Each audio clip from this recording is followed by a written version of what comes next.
Before we start, I would like to talk about two things. Firstly, what does LGBT actually mean? I think most of you already know this, but it's simply an acronym for lesbian, gay, bi, and trans. Second, who am I? My name is Helga, and I'm 16 years old, and in April of 2018, I came out to my friends and family as trans. I'm currently going through a so-called gender identity evaluation, and it's a long process, a series of 12 to 16 appointments with a therapist and a counselor. And I started in May of 2019, and I'm still not done. With that out of the way, let's begin. On April 3rd, 2019, the country of Brunei introduced a new law which made homosexuality punishable by death through stoning. It was already illegal in Brunei, but they changed the maximum punishment from 10 years in prison to death. But at the same time, same-sex marriage was legalized in 3 new countries just in 2019, and already legalized in Northern Ireland this year. And we're making progress, right? Same-sex marriage is legal in 28 countries and recognized in 2 more. Several countries have implemented laws that made it illegal to discriminate people based on sexuality just last year. So why am I so worried? Well, it is true that we are making progress in some parts of the world. Others, though, are falling behind, and we're doing practically nothing to help them catch up. In 70 countries, homosexuality is still illegal. That's 70 countries where people cannot live without fearing legal consequences simply due to their sexuality.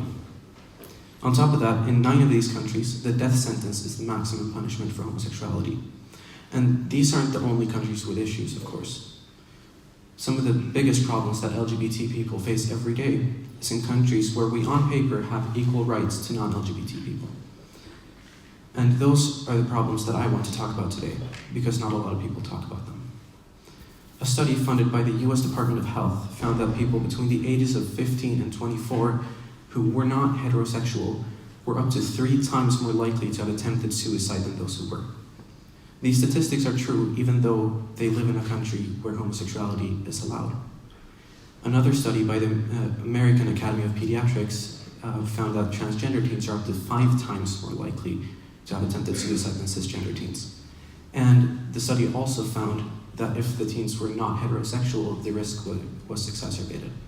These people, once again, have equal rights to non-LGBT people, but they're still so much more likely to have experienced mental health issues. And of course, there are reasons for this. A different study found that people who identified as lesbian, gay, or bisexual were around 2 times more likely to have been bullied in school or electronically bullied. Numbers are even worse for the trans youth, with Metro Youth Chances 2014 finding that 83% of trans young people have met some form of verbal harassment in their school life, and 35% have experienced physical attacks in school, often from other students. 89% of LGBT people have not learned anything about the issues that bisexual people face in school, and 94% had learned nothing about the issues that transgender people face in school. And a different study, completely different actually, by Lambda Legal, found that around 50% of LGBT people have been discriminated against by a healthcare professional. These are once again statistics from the US, a country where LGBT people, legally speaking, have equal rights to non-LGBT people, at least for the most part. For trans people specifically, there are even more issues. In large parts of the Western world, trans people can get access to so-called gender-reaffirming healthcare, such as hormone replacement therapy. But it takes a long time.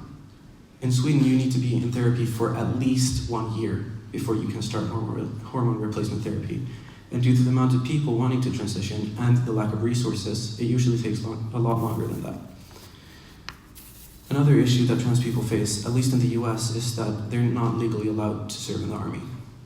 A lot of people are quick to blame specific people regarding this issue. I don't think that's quite fair though. This current ban is set to expire on March 12th, 2020, and will have lasted for 11 months, less than a year. Second, there was a similar ban of trans people in the army from 1960 to June 30th, 2016. This ban lasted for 50 years and through 11 different presidents, so it's not exactly a revolutionary idea. And there weren't even near the same amount of people complaining about it before it was reintroduced in 2019. And I understand it's not a good thing, we should complain, but at least do your research properly. In the US, there's also a little thing called the gay panic defense. This is something that has been used several times in court, and quite successfully a lot of those times. It's essentially a legal strategy where the defendant claims that they have acted in a state of, quote, violent temporary insanity, committing assault or murder because of unwanted same-sex sexual advances. The defendant might continue to claim that they found the advances so offensive, or get this, frightening, that they were provoked into reacting in self-defense. Fortunately, though, this is allowed in very, very few states in the US, and not in many other countries either. And the few states that actually allow it still are considering a ban, or most of them at least. So there is progress being made around the world. Last year, for example, Taiwan became the first country in Asia to start performing same-sex marriage.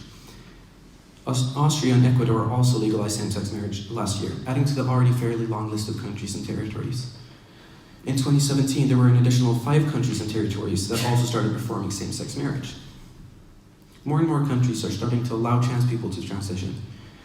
This is another place where we're making progress. At the same time, though, the systems for providing trans people with gender-affirming healthcare in many countries are simply failing.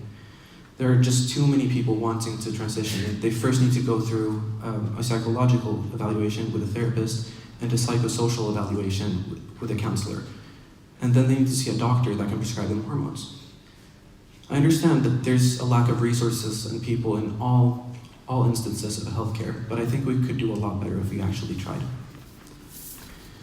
In 2013, gender identity disorder was removed from the DSM, a collection of criteria and statistics regarding mental disorders, and it was replaced by gender dysphoria. This means that according to one of the most common manuals used by psychologists, being trans is no longer a mental disorder. This is really good progress. They did this to hopefully reduce the stigma around trans people, which will hopefully work.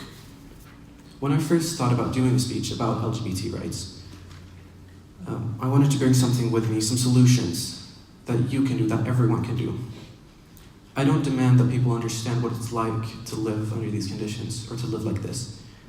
In fact, I don't expect people to. All I want is people to respect LGBT people and identities. Is that really too much to ask? It takes just a second of extra thinking, if even that, to respect a trans person's preferred pronouns. But it can make a huge difference to that person. It costs you absolutely nothing to respect LGBT people, but it can make a huge difference in our lives.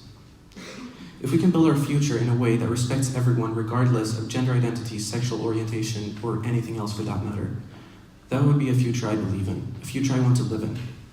And there's actually a great story of how support from outside the LGBT community helped the LGBT community in Sweden.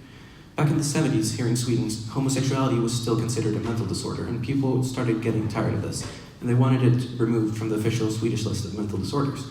So they called in to work and said that they couldn't work today because they felt a little gay. And people even went so far to get social security benefits because they called in gay to work. After that, it didn't take too long for the government to react and remove homosexuality from the list of mental disorders. Whether they did this to not give these people social security benefits or because they realized it's pretty stupid, I don't know. Either way, they did it. Before I leave you, I also want to encourage you to ask questions. And I don't mean right now, as we don't really have time for that, but I mean in general.